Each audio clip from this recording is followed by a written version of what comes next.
ડુમસના famous ટામેટાના ભજીયા બનાવવા માટે મારો આખો આ વિડીયો સ્કીપ કર્યા વગર જોજો. એની અંદર આપણને શું સામગ્રી જોઈએ છે તે આપણે હવે જોઈશું.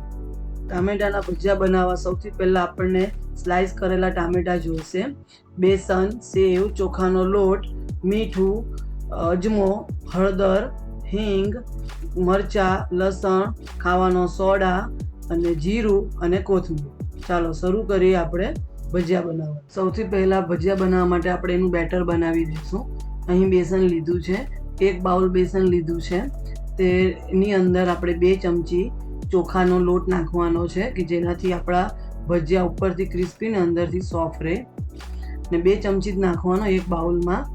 ને ત્યાર પછી આપણે એની અંદર અજમો નાખીશું ને એને જરા હાથથી આપણે ક્રશ કરી લેવાનો, ચપટી અજમો નાખવાનો કે જેનાથી આપણે આ બેસન વાળા જે બેટર બનાવ્યું છે તે આપણને નડે નહીં ને આપણને પચવામાં સારું પડે એના માટે ભજીયા.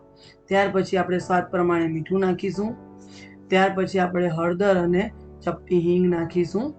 હળદર બી થોડી જ નાખવાની છે, વધારે પડતી નથી નાખવાની. ત્યાર પછી આપણે આને હલાવી લેવાનું છે. પહેલાં આવી રીતે ડ્રાય જ આવી રીતે આપણે એને પહેલાં લોટ બધો હલાવી લેવાનો છે કે આની અંદર આપણું મીઠું ને હળદર ને બધું મિક્સ થઈ જાય. આપણે જે અજમો નાખ્યો છે તે, એટલે આપણને ભજીયા પચવામાં સહેલા પડે એના માટે. ને ત્યાર પછી આપણને અંદર થોડું થોડું કરીને પાણી નાખવાનું છે.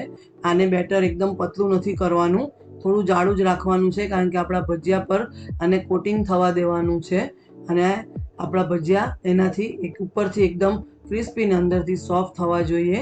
એના માટે થઈને આપણે થોડું બેટર જાડું જ રાખવાનું છે. તમે જોઈ શકો છો હું થોડું થોડું પાણી નાખીને આ બેટર બનાવી રહી છું. આવી રીતે આપણે બેટર બનાવશું. અહીંયા મને થોડું અડધાથી ઉપર જેવું ગ્લાસ પાણી જોઈશે. તમે જોઈ શકો છો થોડું થોડું જ પાણી નાખું છું અને હું આને બેટર બનાવી દઉં છું. ભજીયા બનાવતા સૌથી પહેલાં બેટર બનાવી દેવાનું કારણ કે આપણે એને 10 મિનિટ રેસ્ટ આપવાની છે એટલા માટે. તમે જોઈ શકો છો હવે મારું બેટર એકદમ ઠીક જ થયું છે અને કેવી રીતનું હું બનાવું છું તમે જોઈ શકો છો. આપણું બેટર આ રીતનું આપણે થોડું ઠીક જ રાખવાનું છે, એકદમ પતલું નથી રાખવાનું. તમે જોઈ શકો છો હું અહીંયા કઈ રીતનું બેટર મેં બનાવ્યું છે.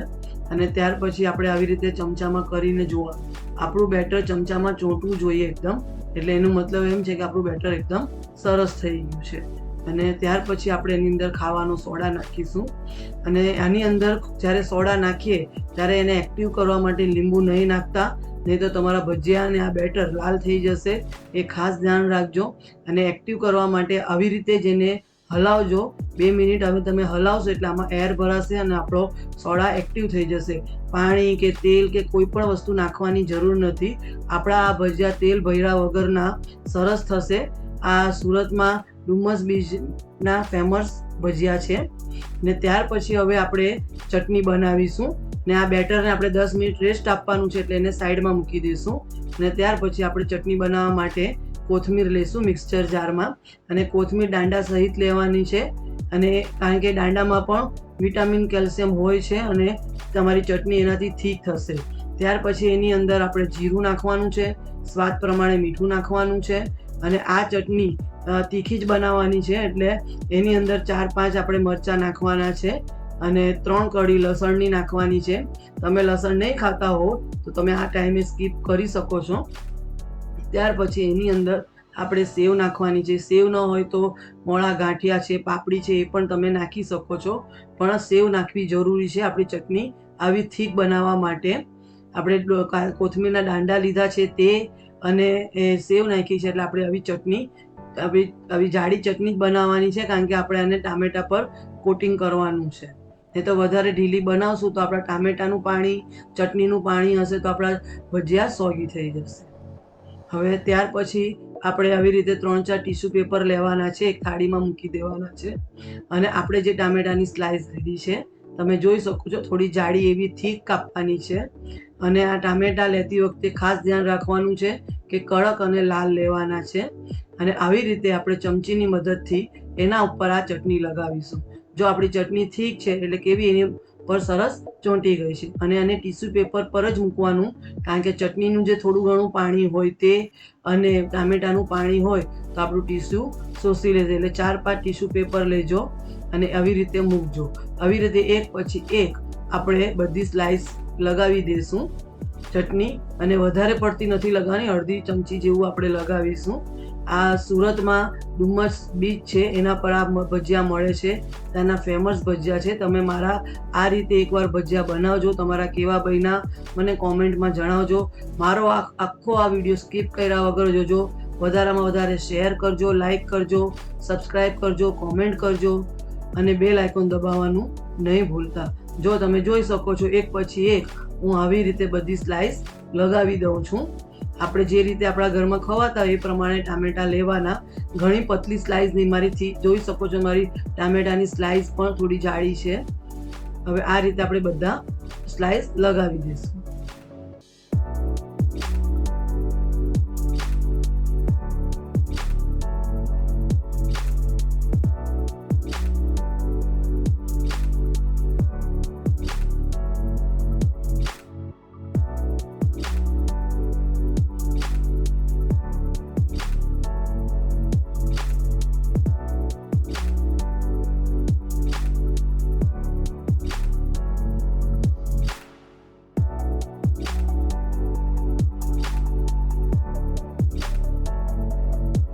હવે આપણું તેલ થઈ ગયું છે ને આપણે ચેક કરી લેવાનું છે. અને ત્યાર પછી આપણે આવી રીતે ટામેટાની સ્લાઇસ મૂકવાની છે ખીરામાં, અને ચટણીવાળો ભાગ ઉપર રાખવાનો છે. અને આવી રીતે ચમચીની મદદથી જ તમે આવી રીતે લગાવજો અને પછી આવી રીતે તમે તેલમાં નાખજો.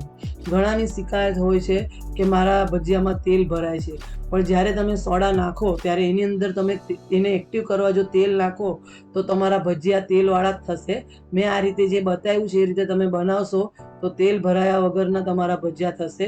વરસાદમાં ખાવાની મજા આવતી ટામેટાના ભજીયા ચોક્કસથી એકવાર મારી આ રીતથી બનાવજો અને કેવા બન્યા મને જણાવજો. તો તમે જોઈ શકો છો એક પછી એક હું આવી રીતે ટામેટાના ભજીયા તળવા મૂકું છું. જો તમે જો ના, જ્યારે આપણે આ ભજીયા મૂકીએ ત્યારે મીડિયમ સ્લો ગેસ રાખવાનો અને ત્યાર પછી આપણે એને થોડો મીડિયમ કરી દેવાનો છે.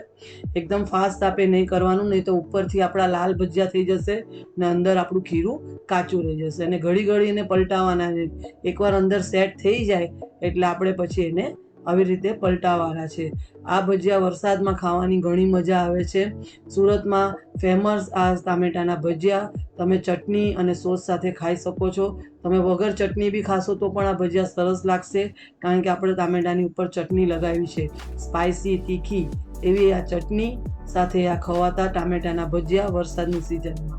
હવે તમે જોઈ શકો જો મારું આ ભજીયા થઈ ગયા છે. આવો ગોલ્ડન કલર આવે એટલે તમારે એને કાઢી લેવાના છે. આવી રીતે આપણે ધીરે ધીરે પલટાવવાના છે, મીડિયમ ગેસ પર કરવાનું છે. આ ખાસ ધ્યાન રાખજો. મારી ટિપ્સ સાથે ને મારી આ રીતે તમે આ ટામેટાના ભજીયા જરૂર બનાવજો અને વધારેમાં વધારે મારો આ વિડીયો શેર કરજો, લાઈક કરજો, કોમેન્ટ કરજો અને તમારા આ ભજીયા કેવા બન્યા મને ચોક્કસથી જણાવજો. આપણા ભજીયા કેવા થઈ ગયા છે તમે જોઈ શકો છો. એક પછી એક આવી રીતે ભજીયા આપણે નાખીને બધા ઉતારી લેશું. અને આ ભજીયા આવી રીતે જ તમારે બનાવવાના. તમે મેં જેવી રીતે ટીશ્યુ પેપરમાં મૂક્યું છે તેવી રીતે જ મૂકજો. મારી દરેક ટિપ્સને ફોલો કરજો અને આ ભજીયા બનાવજો. તમે જોઈ શકો છો મેં ગેસ થોડો મીડિયમ કરી દીધો છે. હવે આપણે એને સ્લો કરી દઈશું પાછો ગેસ, અને આપણે ફરીથી બીજી વાર આપણે આ ભજીયા મૂકશું. હું તમને ફરીથી બતાવું છું આ કેવી રીતે મૂકવાના. ચટણીવાળો ભાગ ઉપર રાખજો અને ત્યાર પછી એના પર આવી રીતે ખીરું રાખજો. તો આપણું ખીરું કેટલું સરસ થયું છે, કારણ કે આપણે ખીરું પણ જાડું રાખ્યું છે એટલે આપણા આખા ટામેટા કોટિંગ થઈ ગયા છે ચટણીને એના પર ને ટામેટા પર. જો તમે જોઈ શકો છો નાખતી વખતે થોડી આવી રીતે ધીરે ધીરે નાખવાનું, એક પછી એક ફટાફટ નહીં. એક સેટ થઈ જાય એટલે બીજું નાખવાની તૈયારી કરી દેવાની. જો તમે મારી આ ટિપ્સ જોજો અને આવી રીતે જ ભજીયા બનાવજો એટલે આપણા ભજીયા જો એક કેવા અલગ થઈ ગયા છે, એકબીજા સાથે ચોંટશે પણ નહીં અને તેલ ભરાયા વગરના સરસ આ ભજીયા થશે ટામેટાના. તમે મારા ભજીયા મારી ટિપ્સથી એકવાર જરૂરથી બનાવજો. હવે એક પછી એક આપણે આવી રીતે ભજીયા બનાવી લઈશું. આપણે આવી રીતે બીજા બધા ભજીયા પણ ઉતારી લેવાના છે. તમે જોઈ શકો છો આપણે ચટણીનો ભાગ ઉપર રાખવાનો છે, ટામેટાનું નીચે, અને આ રીતે જ આપણે ભજીયા એક પછી એક નાખવાના છે. અને ઘડી ઘડી ઝારો નહીં એને લગાવવાનો, કારણ કે આપણા ભજીયા થોડા સેટ થવા દેવાના અને પછી એને ધીરે ધીરે પલટાવવાના. તમે જોઈ શકો છો મારા ભજીયા હવે ફૂલેલા અને કેવા સરસ થયા છે. તેલ પૈચા વગરના સરસ એવા ભજીયા વરસાદની સિઝનમાં ખાવાની મજા આવતી ટામેટાના ભજીયા જરૂરથી બનાવજો.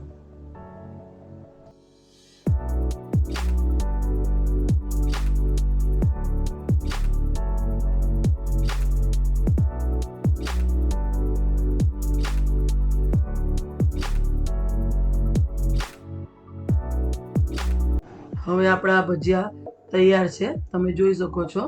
હવે આપણે આને ભજીયા કાઢી લેવાના છે અને સર્વ કરવા માટે આપણે આ તૈયાર છે. મારા ભજીયા ફૂલેલા છે, તમે જો કેવા સરસ ફૂલેલા છે, જાળીદાર ફૂલેલા, તેલ ભરાયા વગરના તમે મારા ભજીયા જોઈ શકો છો.